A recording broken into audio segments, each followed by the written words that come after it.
Have you ever wondered how these bamboo matcha whisks are made? In this episode, we travel to Takayama, where 90% of Japan's matcha whisks are produced, to learn the techniques required to craft these delicate works of art. The Tanimura family has been making chasen in this small village for over 500 years, using the bamboo that grows in the surrounding forests. Turning a modest stalk of bamboo into 80 to 120 delicate bristles takes tremendous skill, and it's all done by hand. Yasaburo Tanimura-san has carried on his family's proud legacy as the 25th generation Chasen master. He has been carving bamboo whisks like this for 50 years, and during that time, he's developed a skillful technique. He's one of the country's 18 remaining Chasen masters, and it was a great privilege meeting with him in Takayama. He will demonstrate the 8 stages of turning this stalk of bamboo into a carefully carved bamboo whisk. But before we get to that, we need to find the right materials. The first thing you'll notice on the drive over to Takayama is a sea of bamboo.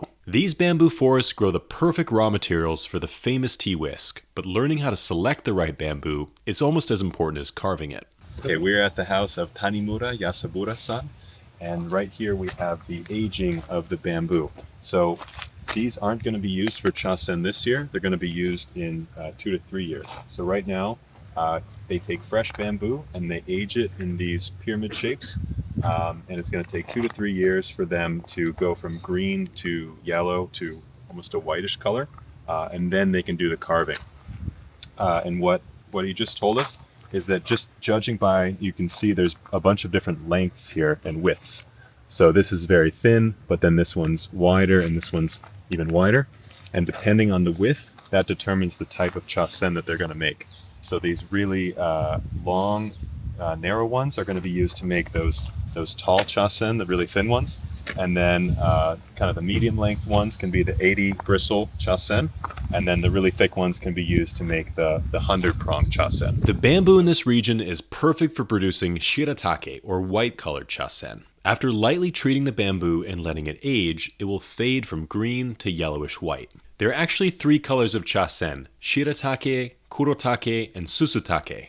The shiratake is made from this aged and lightened madake bamboo. This white bamboo is much more flexible and easier to carve, which is why you'll see more of these white bamboo whisks. The kurotake, or black bamboo chasen, is more rare, and it comes from a different species of bamboo with a darker skin. This bamboo is denser and stiffer, so it makes it more difficult to carve, and it's typically reserved for a premium chasen. Some even believe that this darker bamboo imparts an earthier flavor into the matcha. The third type is susudake, and this is actually made from smoke-aged bamboo. In traditional Japanese homes, bamboo is used as support beams, and it gets smoke-aged over time through the use of an irori, or open hearth. This smoke creates unique patterns over 50 to 200 years, making each bamboo stalk unique. This is the rarest type of chasen, and it's extremely limited in supply. We're going to get to the chasen making in a second, but if you're enjoying this video so far, it would really mean a lot to us if you could like the video and subscribe to see more tea videos in the future.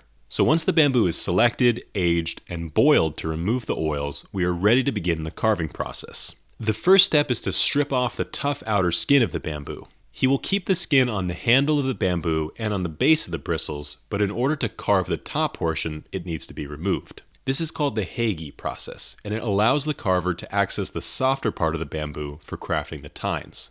Next comes the splitting of the bamboo. A sharp knife is placed on the top of the stalk and pressure is applied firmly to split the stalk into 16 equally sized portions. Now this humble stalk of bamboo is starting to look almost like a matcha whisk, but it needs way more bristles.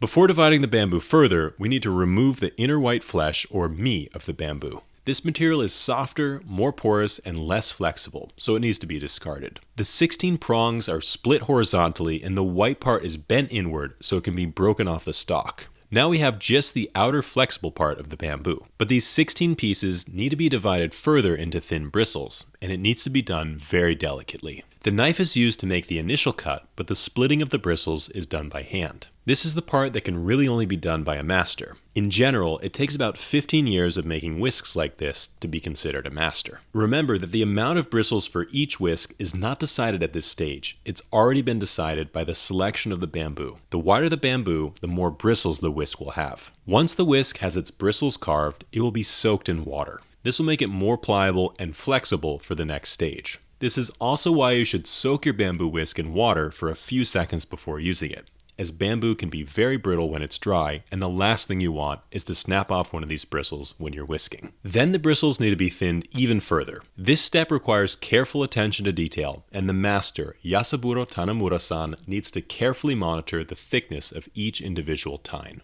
The tops of the tines will be slightly thinner so they can be curled later. Now we end up with something that looks more like a paintbrush than a true matcha whisk, but we're getting close. The whisk needs to be shaped, which is done by curling the bristles with a knife, almost like how you would curl a ribbon on a present. Then comes the most delicate step of all, the Mentori, where each individual tine needs to be inspected and carved to perfection. Here, the Chasen master rounds off any sharp edges and tapers off the thickness towards the tip, so the top of the bristles are narrower than the base of the bristles. The bristles are trained outwards and inwards in an alternating fashion, and the thread is woven through each to lock it into place. Once the bristles have been threaded, the Chasen is ready for final inspection. This is where the Chasen master will adjust the whisk into its final shape. There are 3 different Chasen shapes, and they correspond with the 3 main tea ceremony schools in Japan: Urasenke, Omotosenke, and Mushanokojisenke. These were founded by the 3 great-grandsons of Sen no Rikyu, the father of the modern Japanese tea ceremony, and they all have slightly different approaches to how matcha should be prepared. In the Urasenke tradition, the Chasen is shaped with a wide, open spread and highly curved tines. This allows for maximum aeration, producing a thick, creamy layer of fine foam on the top of the tea.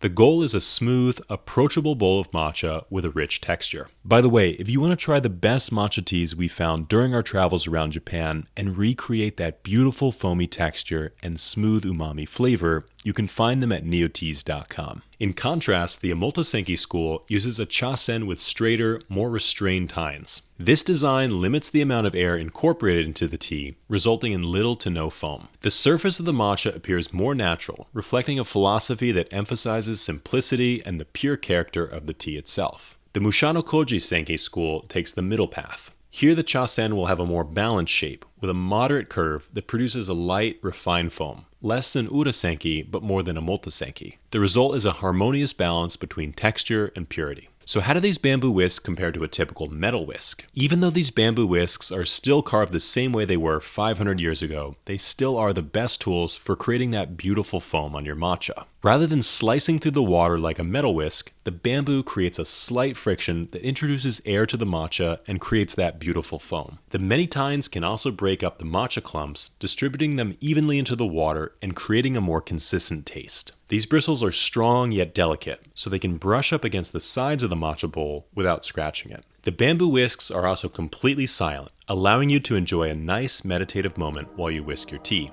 These handmade chasen are not only a work of art, but also the best tool for preparing matcha. But unfortunately, there are many threats facing this traditional way of life. When meeting with the Tanimura family, they explained to us that they just started noticing these flowers on the bamboo crop, which is a bad omen. Bamboo rarely flowers, but when it does, it often signals the end of the life cycle. Entire groves can die off shortly afterwards. Since it takes decades for new bamboo to mature to the quality needed for a chasen, this poses a serious risk to the future of the craft. Traditionally, the area around Takayama supplied much of the bamboo used for chasen production, but in recent years, certain chasen makers have increasingly had to source bamboo from other regions. An even larger problem is the loss of chasen makers. This art has been passed from father to son for generations, but in the past few decades, it's become harder to get younger generations to stay around and continue the family business. There used to be 50 chasen making families in this village of Takayama, but now there are only 16. The Tanimura family is one of the remaining few that produce these Takayama chasen the same way they were produced 500 years ago.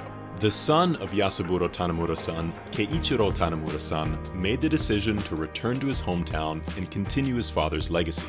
He's been training in chasen making for 9 years, and he'll soon be ready to take over the family business. He even has a son himself who will one day be taught the art of chasen making. At Suikaen, the traditional art of chasen making is alive and well, and hopefully it will continue for many generations to come. If you'd like to support all the great work they do, you can find a link to their website in the description. If you enjoyed this video, we would really appreciate it if you could like and subscribe to see more matcha videos in the future. We just got back from Japan, and after visiting tea farmers, touring tea fields, matcha mills, and teapot studios, we have tons of new videos to share. Be sure to turn on your notifications so you don't miss the next episode.